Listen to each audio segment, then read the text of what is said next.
A duhet të ndihmojmë atij personin që thotë se i është mbështetur Zoti Xheleshanu me Xhelexhelalu, por nuk vepron, punon asgjë. Dhe lipu pa ndërprerje.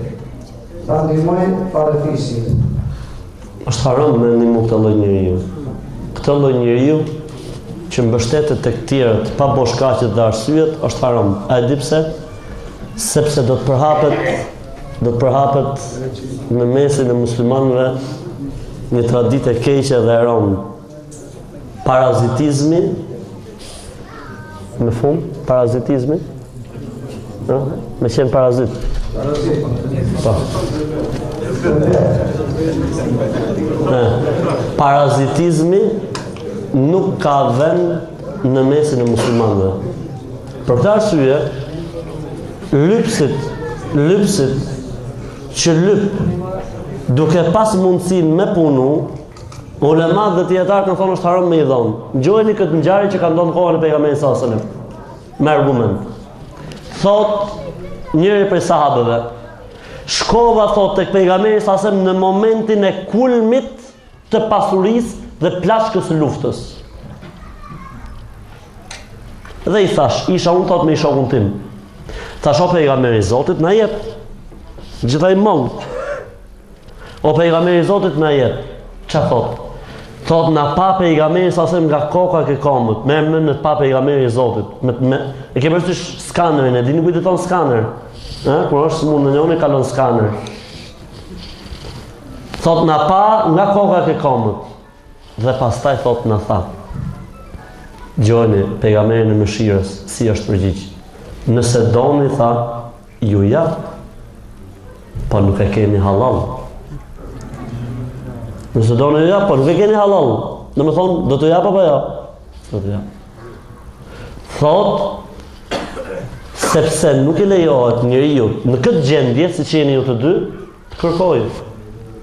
Dhe dijeni tha, se dora që lyp dhe shtrihet është gjithmonë e përçmume, e nënshtrume, e poshtrume. Edhe mbeti pastaj si fjalë e urtë. Ajo është hadith, po mbeti si fjalë e urtë, dora që jep është më e mirë, më e vlerësuar, më e lartë se sa dora që shtrihet.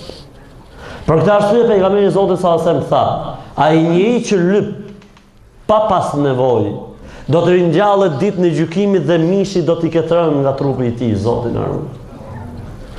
Për këtë arsye në hadithin tjetër thotë nuk lejohet që njeriu të lypi vetëm se në 3 raste.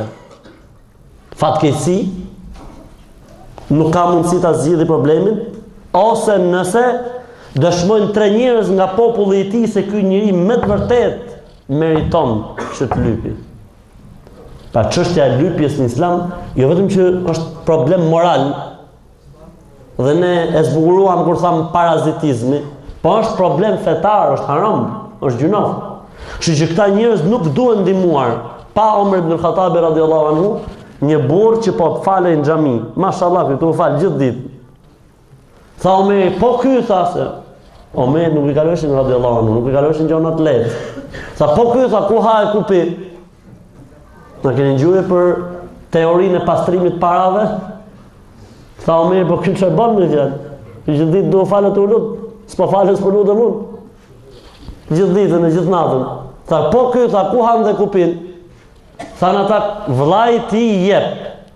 Tha, pasha Allahun, vllai i ti është më i mirë se sa ky. Pasha Allahun, vllau i ti, fakt vllau thoni, vllai i ti është më i mirë se sa ky.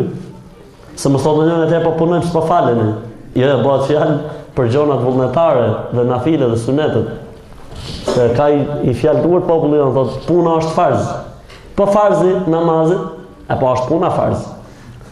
Kështu që kjo është fjalë e urtë e ardhur prej vetë drejqit, iblisit.